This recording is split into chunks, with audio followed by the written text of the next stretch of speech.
მოგესალმებით, მოკლედ ჩემი სტუდენტები მისვავენ კითხვას და უნდა გავცე და მაგიტომ ახლა საჯარაობით მირჩევნია საერთო ჯამში გავცე.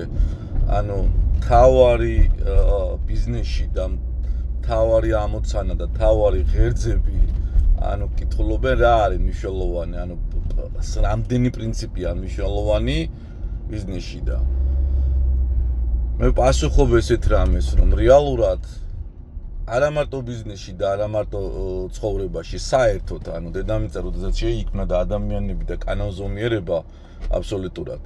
პირველივე გაჩნდა ანუ მორალური და ზნეობრივი კანონები.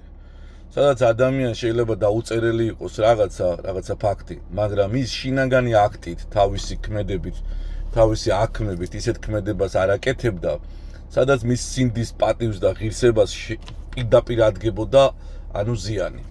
ამიტომ ჩვენ, ანუ ადამიანები ცივილიზაციის ნაწილი ვართ, ანუ ვითარდებით. და დღესდღეობით არის სამი ყველაზე განსაკუთრებული პრინციპი ადამიანში, რომელიც რაღაცა ქმედებას აკეთებს და თავის ქმედებიდან გამომდინარე რაღაცა შედეგი უნდა მიიღოს. ეს არის პირველი რაღაცა ქმედების წინ, ეს ქმედება მას მორალურად და ზნეობრივად რეალურად ეკუთვნის, ან იღებს, ან შეუძლია. მეორე, სამართლებრივად როგორ არის ეს მოქმედება მისი სამართლებრივი ჩარჩოში. და მესამე, უკვე ფინანსურად როგორ შეუძლია მას აიღოს ეს ყველაფერი.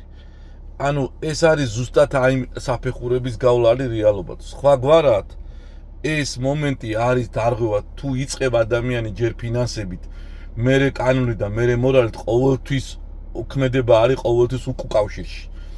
ანუ არ გარგია ეს ქმედება, ანუ შენი სარგო ქმედება არ არის და ყოველთვის სამყარო ისეთი რამეს გეუბნება ვიბრაცია დარტყმას, ნეგატიურ დარტყმას მოყვება ნეგატიური დარტყმა. სიცარიელეში არაფერი არ ითესება და არც ქმედება არ გადადის სიცარიელეში.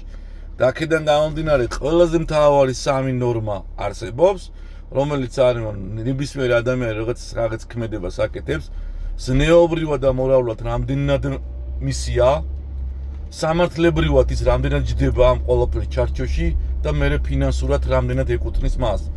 ეს არის ბიზნესშიც, მენეჯმენტშიც და ყველა ასოციალურ ქმედებაში, რომელიც გამოიხატება პიროვნების ქმედებაში. პიროვნება ხო ქმედებს, ანუ სამი რამეა ადამიანის ყველაზე დიდი ღირსეული ფორმა, როდესაც ადამიანი დილით იღვიძებს და მადლობას ეუბნება ღმერთს. მეორე, იმისათვის ეუბნება მადლობას ღმერთს, რომ ის ჯანმრთელია და ქმედება შეუძლია და მესამე, როდესაც ის იცვავს, სახლიდან გამოდის და ცხოვრების პროცესშია. ამის მერე ერთვება ის ღერძი, რომელიც უკვე მორალურად ქმედებას სადაკეთებ, ანუ შენი მორალი, შენი კანონმდებლობა სამართლებრივი და მერე ფინანსური შენი სარგო.